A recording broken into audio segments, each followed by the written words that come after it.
What's up, guys? Welcome to the Cup Show YouTube channel, which is the best spot to watch college football videos. And today I'm going to be talking about the James Madison Dukes and their 2026 football season preview. Let's get to it. Quick note, just to let you guys know, I am a JMU football fan, JMU basketball fan, JMU everything fan. So if you guys think this is biased, you might be a little bit right, but trust me, this is all my really opinions and what I really think is going to be happening this season. First off, let's look at the schedule to see what JMU's facing against, and let's go to the game versus Liberty. To make this video a little bit more short and for people to watch a longer duration, I'm going to just go over like all the non-conference games and just not cover the conference games. I'm going to save that for another video down the future. Liberty coming off a 4-8 season, which is one of the worst that they've had in a long time. They've gotten a lot of new recruits, though, from Power 4 teams like Penn State, Arizona State, Purdue, tons of them.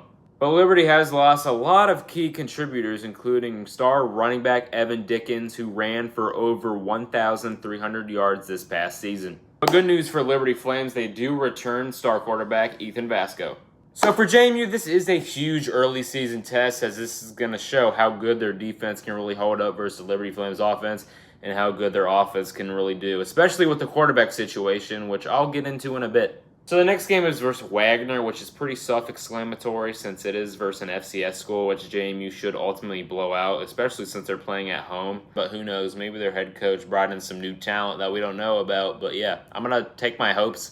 I'm going to go with JMU for this one, so it's going to be a 2-0 start. Our next off, you have JMU playing versus possibly and definitely one of the hardest games this season, especially since it's literally away in San Diego, California. We got San Diego State Aztecs. And this is hard for one of two reasons. One, they are literally on the opposite side of the country, which is going to be very hard, and there's not going to be too many fans to back up JMU at their game. And two, they are literally one of the best teams in the Pac-12. I mean, literally, they are one of the best teams in the Pac-12, and they were one of the best teams in the Mountain West besides like Boise State or like UNLV. And San Diego State's quarterback, Jake Denugle, is returning for the 2026 season as he led San Diego State to a 9-4 record. And San Diego State had one of the top transfer portal classes in the conference when they added Oregon wide receiver Justin Lowe. So San Diego State is going to be a hard game for JMU football to get by, but in my opinion, I personally think JMU football is going to be able to get it done just because the way their receiving room, their running back room, their defense is just orientated. So yeah, just expect JMU to come up on top in that game. And for the final non-conference game they're going to be going against, and I'm going to be covering, is going to be going against the UConn Huskies in Connecticut. Now, this game is going to be extremely interesting. One, it is on CBS Sports Network. Two, it is in UConn, which UConn has a very strong history with winning games in their stadium. Three, this is a mid-season towards the end game. So, like some UConn, say, might have like 6 wins. JMU might be out of the college football playoff conversation and out of the Sun Belt Conference championship conversation. But like, I'm not saying that's going to happen because I think JMU's going to win it all. And stop right when I say that. I don't mean they're going to win the national championship, obviously. I mean they're going to win the Sun Belt championship, okay? So try to get that out of your head because I'm not meaning the national championship. I mean the Sun Belt championship. We'll save that for another day. But like saying that like that game means a lot is kind of an understatement, considering that that game could be just assuming that it all like works out and all teams are like not like super high up in like the conversation for college football playoff talk. I mean the like motivation for that game and the just oomph for that game is not going to be very high probably. And basically what I'm getting at, I mean like that game at that point, if no team is in the conversation for the college football playoff or conference championship talk, then that game is literally going to mean nothing. Zip. Nada. Nothing. Not that that should be an excuse at all to not want to win the game, but like at that point, some people might be a little checked out since that game literally means nothing at all.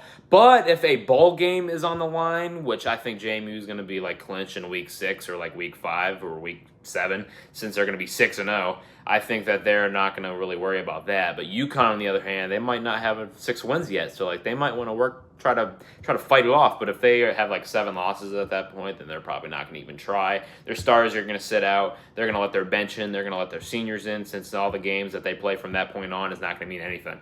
Plus, UConn's not in a conference, so like if they already have 7 losses, they're not really going to fight that much anymore since they can't like clinch a conference championship. Or if they're already like just 6, say they have like 5 losses, 4 losses, and they want to try to make a conference championship, which they can't because they're not in a conference. They're not really going to have the motivation to win anymore. So, what's the point at that point, right? But the Huskies do enter a new era under head coach Jason Candle. So who do I overall think is going to win the game? Obviously, I'm going to go with the James Madison Dukes because I personally don't think UConn just has the right talent and they're in the right position to beat a quality team such as James Madison. All right, so now that we got the scheduling stuff out of the way, now let's move over to the roster. All right, to start it off, JMU has lost a lot of guys, including quarterback Alonzo Marnette III, who transferred to UCF, and running back Wayne Knight, who transferred to UCLA, and also Sahir West, the defensive lineman who committed to UCLA through the transfer portal as well. But JMU has kept a lot of people, including Braden Wisloski, Gannon Weathersby, Amar Thomas, Zach Greenberg. All those guys are dudes. Also added on a lot of people like Arrington Maiden, quarterback from Memphis, Corey Scott, wide receiver from West Florida. All these guys who came in are also dudes. Then to top it off, we got the best coach in college football. I don't care who and how bad he did at Florida. He did amazing at Louisiana Lafayette. His name is Billy frickin' Napier. Billy Napier's not even the one running the offense anymore. It's Cameron frickin' Aiken, one of the best offensive coordinators in college football. So yeah, JMU's freaking loaded this year. So if you guys have anything else to say, screw you. No, we're the best team in college football. I don't care what anybody says. We're winning the freaking national championship. We're winning the Sun Belt championship. Heck, man, put us in the NFL. We're beating every single team, including the Cleveland Browns. Let's freaking go. You know what? Let's go. Let's have a dance. JMU, what do you see? I see a winner on that tree.